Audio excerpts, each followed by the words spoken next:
I'm corresponding with a man in Salama, Kenya, whose family came from the slums to build their dream in the rural outback around Salama. Their homestead is meager by my standards, but quite adequate for them, and this is their dream. When I visited last August, on the last night I was in Africa, he brought us into his home, and his pregnant wife poured chai for us. They were so poor they didn't even have enough for milk or spices, and their little 18-month-old baby was running around the chilled ground without shoes. The garden that had once thrived was dead and dried up from the drought. They were afraid they would have to leave this place and go back to the slums. But they were the happiest people I have ever met, and they embraced me with the love I carry with me always. When we left his home, he handed me a dozen eggs from the crazy chickens running around the yard.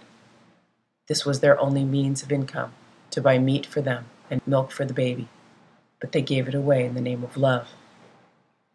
When I got back home, I allowed all the things that had happened to me there integrate.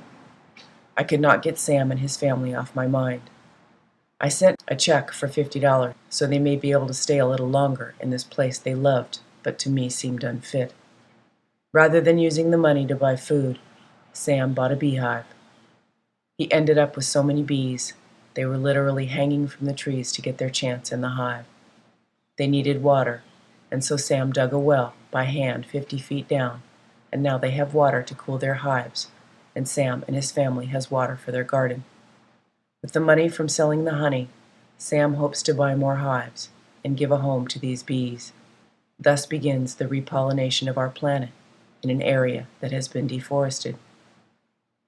This is only one small aspect of the Cheetah Alliance. Through Rotary, we are trying to bring together the children I have been working with on Maui, together with children in other places, beginning with Kenya, to save our precious animals.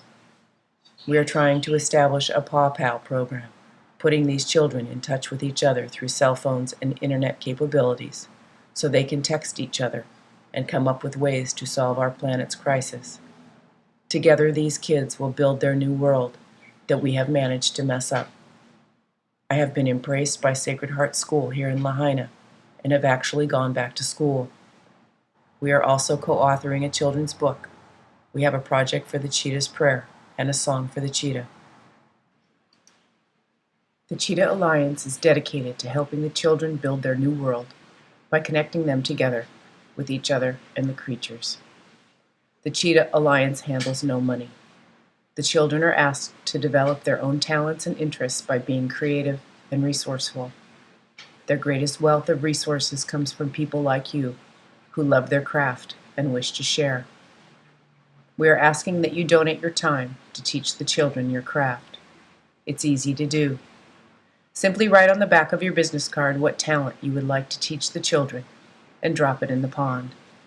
When the kids need a specific talent, such as learning to write a song or to maintain a website, they'll go fishing. And if you're very lucky, they will choose you.